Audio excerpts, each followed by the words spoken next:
Hey there, this is the Resistor Vic podcast. I'm here to get folks thinking about politics as something that's really about regular people like you and me, and to realize that together we can make a difference. I'm Vic Myers. Welcome to the Resistance.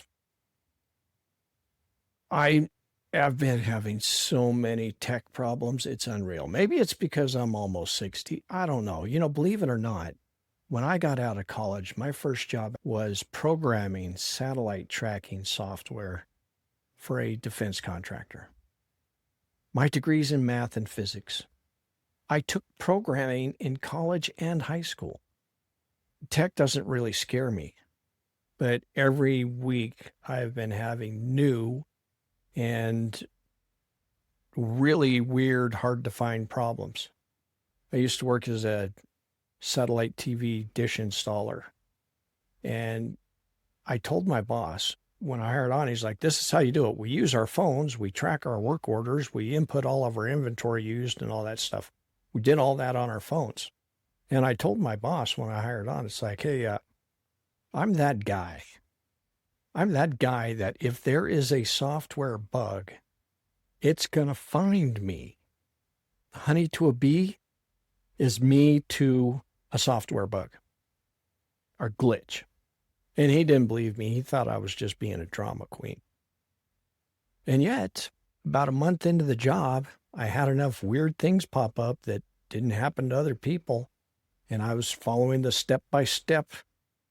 And he believed me after that. He's like, you know what, Vic? You're that guy. So all of the bugs in these different platforms that I'm trying to use to record these podcast episodes, they're finding me. By the time I'm done, I'm going to be an expert in these software apps, and I'm going to be able to do anything I want. But it might take me a minute to get there.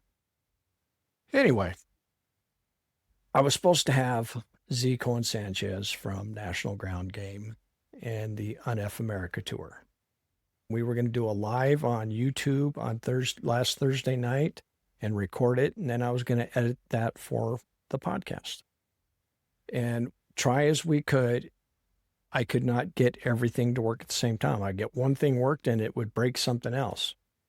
So she hung with me for a while, and then we tried to reschedule, but her schedule is so tight and busy that I just had to do it myself tonight. Again, 2 weeks in a row. Maybe. God, I sure hope it works next week, because I got a really, the kind of guest next week, having her on and giving her some exposure, and her story is so powerful that I really, really hope I get all my glitches fixed by then. Anyway, let's start out with some current events. Now, it's not super current, the election of Zoran Mamdani, but what is still going on, I mean, that was a week and a half, almost, well, by the time this airs, it'll be 2 weeks since he won that primary, right? And we still have establishment Democrats intent on trashing him. Why? They're trashing him and any other progressive Dem that gets traction. Why are they so insistent on trashing the very progressive ideas that gave us FDR and turned the Dems from a heavy minority back in 1932? I hope that's the right date. I'm pretty sure it is, when FDR got elected. 1932, the Republicans had fouled up the Depression so badly that FDR swept in with progressive ideas. And he swept in, his coattails were long, buddy.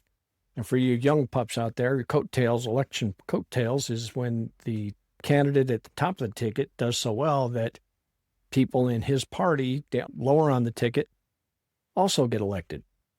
So he got the Democrats a huge majority in the House and the Senate. And that majority lasted for decades. Decades. I mean, Republicans made a little bit of a gain here and there, And they even took over the House once or twice, I think, when Ike got elected. But they never took the House and the Senate again until I think it was the Clinton years. Don't quote me on that. But that's how powerful FDR and his progressive ideas are.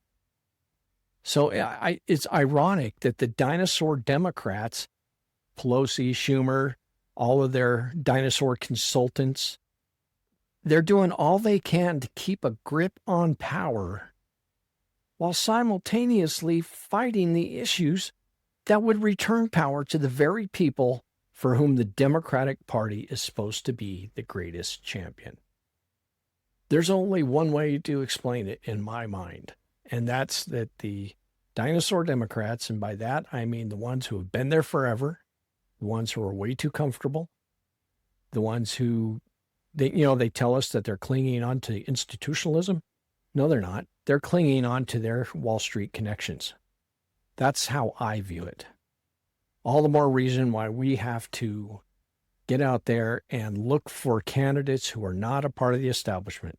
Great example. I was watching a video on TikTok by Karen Breslin, and she was doing this interview with another TikToker. She was talking about Hickenlooper and how he was on Kyle Clark's show a few days ago. And Kyle Clark gave him, according to her, I haven't seen it yet, but Kyle Clark gave him some tough questions in that. But then Kyle Clark made the comment that there's no serious candidate running against Hickenlooper. And that just made me want to pull my hair out because, as Karen pointed out, if a candidate doesn't have establishment backing, if a candidate doesn't come to the door with $1 million in the bank and say, I want to run, then that candidate is not seen as establishment. But as Karen rightfully pointed out, election data says that 90% of the victors in a political campaign are the ones with the most money. But that leaves 10%. The 10% who don't have the most money and win. That could be her, but it's up to us. It's up to us to hold our money back from the party establishment, the state parties, the national parties, the DCCC, the DNC. Don't give them your money, give them directly to the candidates. I know I say that a lot. If you watch me consistently, then you know I say that a lot, but I don't think it can be said too much. Anyway, back to today's show. I'm still going to talk about the UNF America tour.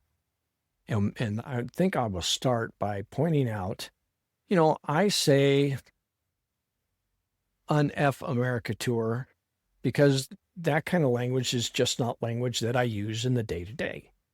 Yeah, I was a sergeant in the 101st Airborne. I guarantee you I know how to use the word. I worked in a state prison for 17 years. Guarantee you I know how to use the word. I had teenagers, 3 of them. I know how to use the word, but I don't. And I never use it around my kids because my dad never used it around me. He was a truck driver and a Navy veteran. He knew how to use the word. I swear I never heard him use it until I was like 17, 18 years old. But then, it was more common. I mean, we'd be at the terminal and around all them other truckers and stuff, and they were using it right and left, but I didn't hear my dad use it. That was the example he set for me and the example I followed. So to the folks who come into the comments and say, because I made multiple videos promoting the tour, and people come in the comments and say, hey, Vic, it's 2025 and you're allowed to say fuck now. I know, but it's not my thing. So I said at that time for explanation purposes, but I'm not going to keep saying it. I did ask Z. I said, what is the deal, Z, with the name? I really wish it was named something different. And she had a couple of really good points. One, they're not trying to attract people in my age bracket. They want to attract the younger generation. And if they're going to attract the younger generation, they have to relate to and be relatable to the younger generation. I mean, Z's in her 20s, so, you know, um, that's her generation's language. So to them, it's no big deal. And that there is a certain amount of shock value to it. She chose it for that reason also. There's other organizations, PACs, uh, political organizations like hers, but they don't get any traction. Their names will all be vanilla, if you will, and similar and boring, but having that shock factor makes it more memorable. So there's that. Okay, so the tour, the UNF America tour, for those of you who aren't familiar, the reason it exists is because there's this guy named Charlie Kirk. Most of you have probably heard of him, at least in passing. I mean, that's all I'd heard of him before Z got a hold of me and said, "You want to be a part of the tour?" I kind of heard his name, but I didn't really know who he was. Charlie Kirk and Turning Point USA. These guys are famous for pushing Russian propaganda. Their talking points during the election, it was all straight out of Putin's mouth. And then he goes around to college campuses. This is his shtick. He goes around to college campuses, and they'll have a big rally. Like at the one at Texas A&M that I went to, the rally opened with Laura Trump coming out saying, "Don't we want Donald Trump to have a third term? Never mind, that's unconstitutional. Never mind, that's crazy." But that's what they do. They rile the crowd up, a bunch of MAGA crowd, and they tour around to college campuses when they do this, and it's always really conservative college campuses, like Texas A&M. Very conservative part of Texas. The administration there was very conservative. They kept trying to shut us down. They threw every wrench at us that they could, but we kept the gears turning. Anyway, he goes to the conservative college campuses, and he'll have his rally, get it going, and then his shtick is to let college kids line up to the microphone and come up and try and debate him. And when you're there live, like we were, we saw kids, one after another, go up to that microphone and beat him because he ain't that smart. And the way he debates is he'll use his version of the Bible or his version of the Constitution, and he will pick tiny little pieces out. And when it comes to the Constitution, he'll just flat out make stuff up about what it means. You know, like the Constitution doesn't apply to immigrants, for instance. He'll just make stuff up. And even though he loses a lot of these debates, I would say most of them, they're either he loses or it's just a little conversation, nothing special. But he's got cameras everywhere. And then he takes the footage from these events and he clips them. And he makes it look like he's just really doing a great job at these debates. And he puts them on his TikTok and his YouTube and X, Twitter, whatever it's called. I don't do that one anymore.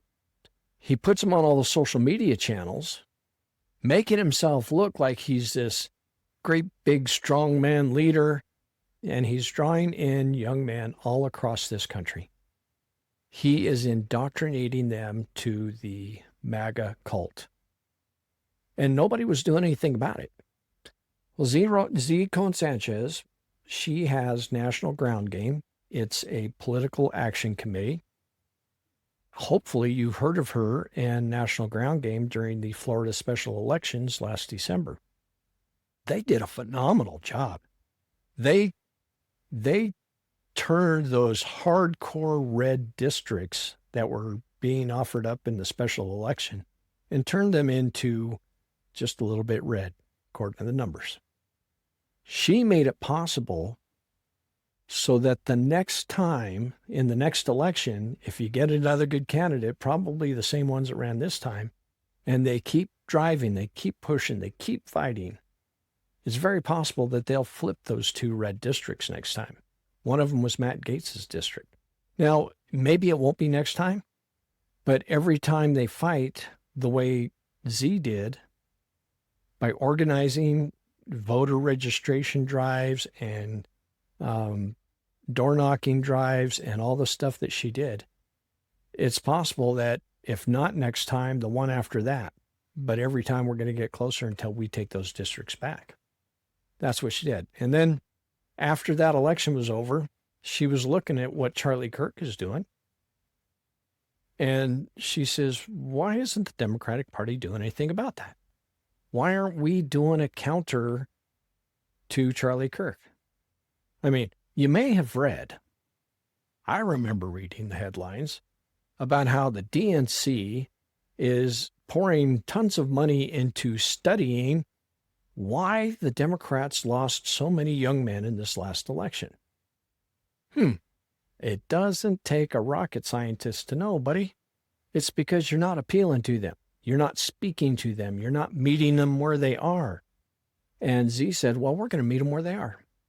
So even though she started National Ground Game, she still has a board and she has to get approval. She said, let me do this. Let me take some content creators and follow Charlie Kirk around and give the audience that he's drawing, give them another way of looking at things. Because Charlie Kirk doesn't use facts. He doesn't use reality. And all we have to do is show up with actual facts, data, reality, the truth, and present it to these kids in a way that relates to them. And we can, if we only turn 2 or 3% of them, kept them from joining the MAGA cult, in the bigger picture, that is a huge deal. And when we went down to Texas, I think it was a phenomenal success. We had on social media, the streaming for what we were doing just totally blew away what Charlie Kirk was doing. So much so that he has started holding his tour dates super close to his vest. Instead of advertising that he's going to be in Timbuktu College on September 30th, instead of doing that now, he's waiting until 1 or 2 weeks before he goes to Timbuktu to let everybody know where he's going. That way, it's really, really hard for us to organize, for people to get time off work, to plan to go, to book the flights and all that stuff, because it's a lot of work. There's, I want to say, about 15 of us going to Tampa this weekend. So, and I'll get to that in a second. We were in Texas, and even though the administration at that college, they did things like, first we paid for security to come with us, to protect us. And the night before, the administration called us up and said, hey, you can't bring your private security on campus. Sorry. We'd already paid them $6,000. But we said, okay, we're not going to let that stop us. And they had regular PD folks on campus there circulating around, and nobody had any problems. So then we had reserved this spot on what they call the freedom of speech quad or something like that. Charlie Kirk was in one corner and we were going to be across the quad from him. And it was all arranged, paid for, the whole 9 yards. And again, the morning of, Texas A&M said, no, I'm sorry, you can't be in the quad with Charlie. You can't do it like that. We're not going to allow that, because he had speakers, we had speakers, and he had the big speakers, microphone, the whole 9 yards, and we had that too. And they're like, nope, you can't do that. We're not going to let you drown out Charlie. It's like, okay. And they finally gave us a spot in an amphitheater, like 4 or 5 blocks away. And to be truthful, it was kind of cool, the amphitheater, because there was a much bigger stage, and there was a big grassy area for people to sit down and listen to what was being said on stage. And we got our main guys up there, and those young college kids were lining up to debate our guys and hear the other side of all of Charlie Kirk's right-wing bullshit. And it was going great, and there's lots of people, and they turned the sprinklers on us. It's like, nope, sorry. So we're like, what the hell? Why'd you turn the sprinklers on? This was in the middle of the day in Texas. If you know anything about watering grass, you know that you don't water in the hottest part of the day. So they said, sorry, that's our regular scheduled watering time. And they made us pay them a couple $1,000s to turn off the sprinklers. That's how hard they tried to stop us from being a countermeasure to Charlie Kirk. Well, we're not going to let that stop us. This weekend in Tampa Bay, Florida, Charlie Kirk and Turning Point USA is having a youth symposium or something like that. They got a big auditorium, and he's got all of his right-wing MAGA guest speakers, and he's going to be doing his lectures and trying to talk to these young people, men and women, about why they should be MAGA and all that stuff.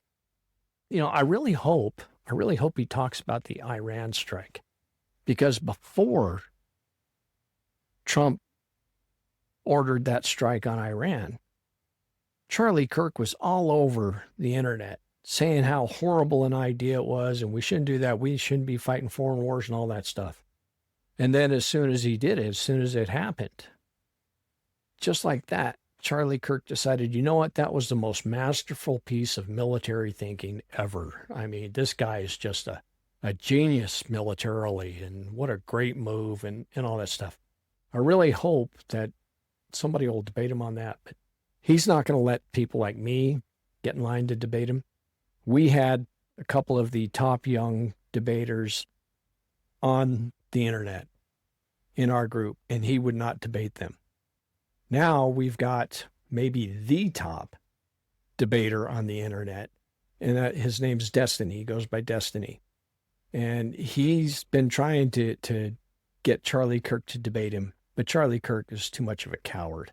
There's no way he's going to debate Destiny, because he knows how bad he will look trying to debate Destiny. So we're going to go down there. We've got tickets to the Turning Point USA event. We're going to set up in the, it's kind of like a convention, I think Comic-Con and stuff like that, I guess. We're going to be setting up in different places with our cell phones and our tripods and our microphones. And Tom Dagger with Dagger Streetwear, he does the sunflower shirts for Ukraine. He made me a shirt because he's down there, and he's going to meet me at the event. And he made this shirt that says, what is it? MAGA, come debate me, or something like that. Black shirt, red lettering. It's great. But the idea is we're going to try and get people to create content there at his event. And then when the event's over, we're going to, let's see if I can pull that up. So yeah, we're billing it as Destiny versus MAGA. And Destiny's going to be taking on anybody who will take them on. But like I said, we're going to be out there too. And then when that's over, we're going to the Top Shelf Sports Lounge in Tampa, Florida. And we're going to have an event there. And we're going to invite anybody to come in and debate us there. Mostly it's going to be just trying to reach out and relate to young people. We'll be creating content there as well. So that's what the UNF America tour is. And if you want to support it, if you want to support me going, because this kind of thing is not cheap. We have some, I wouldn't call them big donors. There might be a couple of big donors, but we're raising money for this as we go. And the money that we raise isn't just to send a bunch of content creators around the country following Charlie Kirk. It's also being put away into voter registration drives and to voter outreach campaigns and things like that, so that Z can be just as effective in the next election as she was in that special election. That's the plan. And hopefully, after doing a few of these, we're going to be just as big as Charlie Kirk and his nonsense parade. And we will be able to have events without caring where Charlie Kirk is, because we can go to college campuses and we can draw the big crowds. But we got to get to where they know who we are. So, as I was saying, if you want to help out with that, go to, and I'm going to say the word again, unfuckamericatour.com. And you can go there and buy tickets to this event if you're going to be in Florida. You can buy the t-shirt that I'm wearing. For those of you who are watching or not just listening, I've got a cool hat, t-shirt, sweatshirts, all kinds of merch. Again, the money is going to help combat MAGA. It's nobody's getting rich. Z hardly gets paid. I'm not even sure if she does get paid. This is not a money-making venture in terms of people getting large salaries and stuff.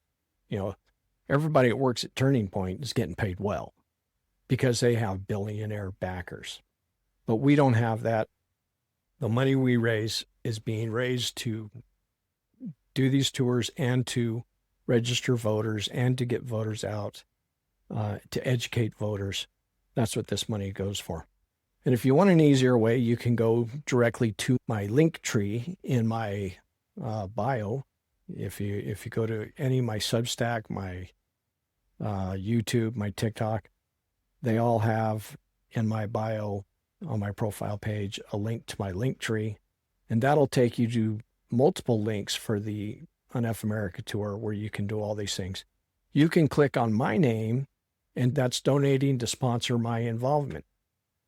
Or if you like another creator more than you like me, there's a tab on the UNF America tour page that shows all the creators who are participating.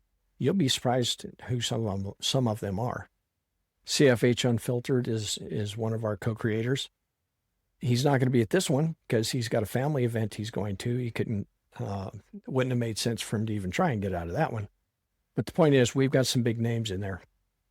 So go help us out. If you've looked at what we're calling the Trump tax, this piece of legislation that got through last week that he had the gall to sign on the 4th of July, the very day that this nation declared its independence from tyranny, Trump signs a piece of legislation that takes great strides towards moving us back to tyranny. I'm doing a series of videos on my social media channels. They're called Trump Tax. So far, I've got the first one was out today, and I've got 2 more scheduled. They're done, ready to be watched. And I'm telling you, as I go through this legislation and I find all the stuff that's in it and the implications that are in it, it makes what we're doing at the UNF America tour even more important to me, because we have to do every single thing we can. If there is a chance to take a swing at these guys, we've got to take that chance. Doesn't matter if we're likely to get swung on in return. You know, I will take a black eye or a bloody nose if I can have a chance at giving a black eye or a bloody nose. I'm sorry, for those of you who won't approve of the violence metaphor, it's a fight. And if we've got a chance to fight, we have to take it. Our little tour is not going to change the course of history, not by itself. But if we do our thing and the 50501 people do their thing and Indivisible does their thing and all of the different groups continue to do our things our way, then combined, it'll be like the movie Ant that a lot of people like to reference. Combined, we're all different ants. And together, we'll be able to beat the grasshoppers. So, I'm repeating myself now. Go to my link tree. Support us, please. It's important. Next week, I am super psyched to have Carmen Brewster Some of you might have heard about her. She was featured in, I want to say CNN, but don't quote me on that. She is a survivor of Idaho's anti-abortion laws. She had a miscarriage. And like so many of the other stories we heard about last year that, I'm sure is still happening, but it's not news now, so we're not hearing it as much. She was in the hospital. She had her miscarriage. She could not get the proper care that she needed. And she almost died. And she had the presence of mind through all of that horror she was going through and the pain and being scared of leaving her little girl without a mother.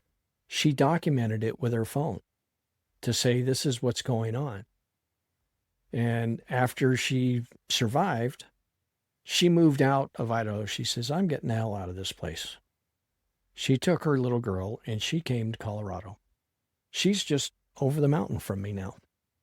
She set up Unity Harbor. And there's multiple locations across the country now. Unity Harbor here in the San Luis Valley in Colorado. If you are an LGBTQ teen and you're in one of these situations where your parents are just right-wing nut jobs and they are not going to let you be you and you need to escape, there's a place for you to go and it's called Unity Harbor. If you're a woman who is in an abusive relationship and you've got this MAGA husband and you're in fear for your safety or your kid's safety because of all that craziness and you need a place to escape to, there's a place to escape now. If you're just homeless and you're down on your luck, but you know that you could get back up if you just had a chance, there's a place for you to go. It's called Unity Harbor. So I'm going to have Carmen on next week, and whatever it takes, I am going to make that recording work because she inspires me. The story of what she went through and what she turned it into, I admire the hell out of her. And I can't wait to have her on next week. So this episode is going to drop tomorrow. Next week, you'll get to hear from Carmen, and I will tell you about how it all went in Florida. And my camera just went away, so I guess I am going to close it now. Thanks for listening. I hope I made it worth your while. Good day. Well, folks, looks like we're back at the barn, and it's time to call it a day. I sure do appreciate you spending your time with me. If you want to help keep this podcast going by supporting me, you can get a paid subscription on Substack, where I'm Resistor Vic. Or if you're the type that'd rather go to PayPal, I'm also resistorvic@gmail.com. Thanks again.